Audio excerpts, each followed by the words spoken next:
Hello and welcome to This is Private Practice. We've just gone 4:30 p.m. on Wednesday the 5th of December, and welcome to my little spot here in Purple Co HQ. Very comfortable here in my office. Sophie and I have been having another delightful day, and we had a visitor today. So she's our cleaner. She is amazing and wonderful. And she was also very impressed with it. So Sophie has been busy unpacking boxes. And to be honest, I've been using the unpacking of boxes as a bit of a posture break, especially this afternoon, as I've worked really hard to pull together a proposal that we've been working on, or we've been asked to resubmit. Just make some tweaks to it, they said, until I read through the thing and realized that maths is so not my strong suit. Whoa, we made some errors. Good thing we get a chance to change that. So my beautiful white wall, there it is, my unicorn picture of my outdoors out there. So it's all very lovely. Although I have had to burn a citronella candle today because we have discovered that there's a few mosquitoes, and I tend to be mosquito bait. Sophie thinks she is too. So the mosquitoes are going to be very, very happy here because we are delicious mosquito food. There you go. Oh, wow. Quite a few of you have turned up today. That's delightful. Hello, Priscilla. You're awake and alive. And it's, thank you for commenting on my nice white wall. I love my white walls. Hello. Oh, thank you, Linda. I appreciate that very much. And hello, lovely Carol. Not ignoring you. I've just had my head down and very, very focused on a proposal because I have been the queen of procrastination. Yes, I know I've been writing a book. And I know I've been moving house, but this proposal has been that thing that has been hanging over my head where I've found lots of reasons to not do it. And my book designer is actually sending me messages on Slack while I'm here. I'm just totally distracted. Okay, that's not helpful. So getting this proposal done has taken a lot of effort on my behalf just to get over my whole mindset around it. So my procrastination has been born out of wanting it to be perfect. It's such an amazing opportunity, and I felt the weight of that quite incredibly. So I've done the thing that most of us as awesome clinicians do, and that is I've gone down every rabbit warren. So we wanted to look at some quality of life questionnaires, and we're trying to find the best one. So of course I've been speaking to universities today because that's a good thing to do, to find out about the best one. And then I wanted to look at how we would measure pre-program participation and post-program participation, I guess, because our fatigue management program has had so much success and is so well thought of. I'm scared this one isn't going to be as good. I know I'm not alone here. So what tends to happen when we are focused on being perfect or getting it right or feeling that weight of will it be good enough is we become avoidant, we procrastinate, and then it just builds up all of this pressure inside of us. And then if you're anything like me, you feel like you're leaving things to the last minute, and then you submit something that's a little bit slapdash, and I'm not very keen to do that.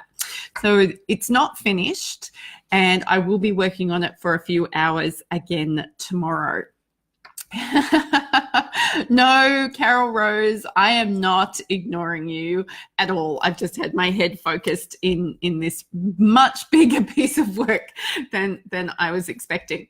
But we have books on our bookshelf. We've got whiteboards up in the office. Our resident artist here at Purple Co, Beck McMurray, her piece is up on the wall again.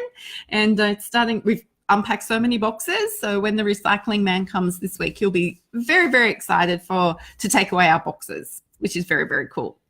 But I wanted to share something with you today. One of my practice building clients has had absolutely tremendous success. And there are people now starting to talk to her about her overnight success.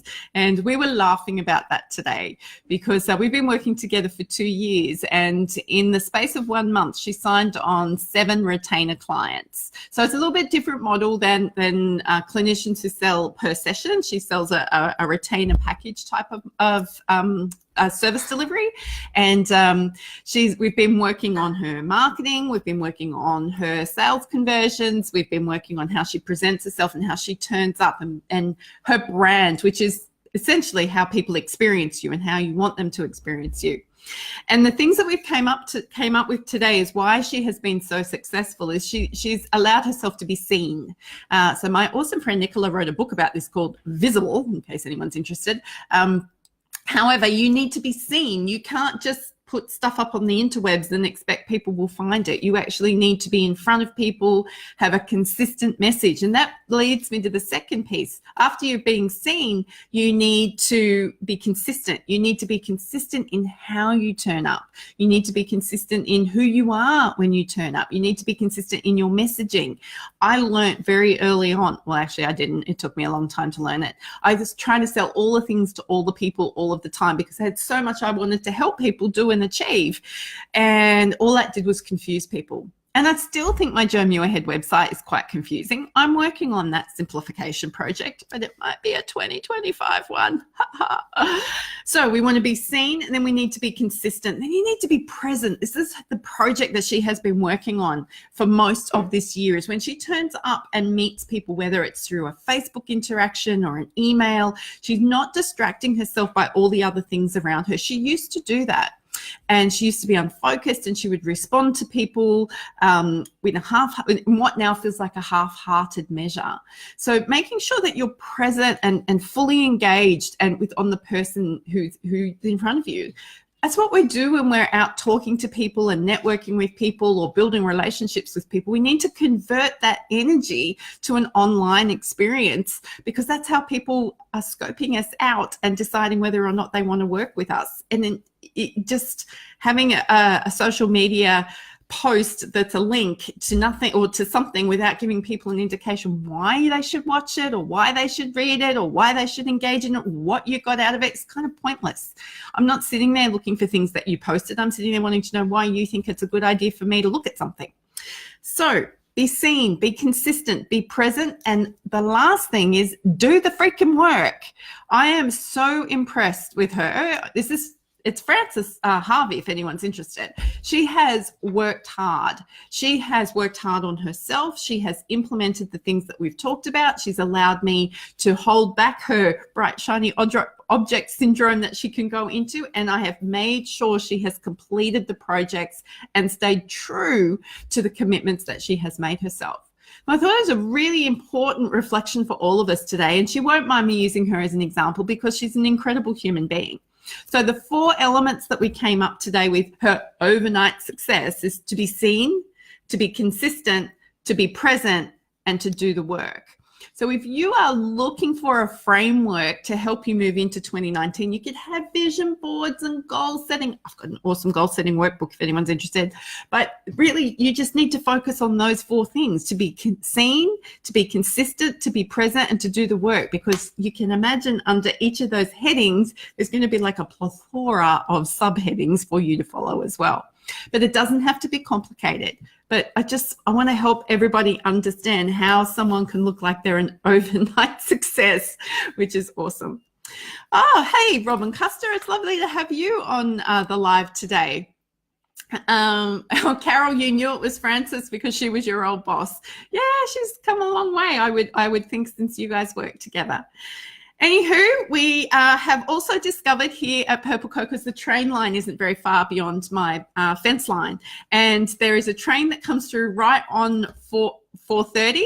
So as soon as that train goes by, I know I can be right here and on this call. But if anyone is ever on a call with me and you hear this loud rumbling sound, it's probably a coal train.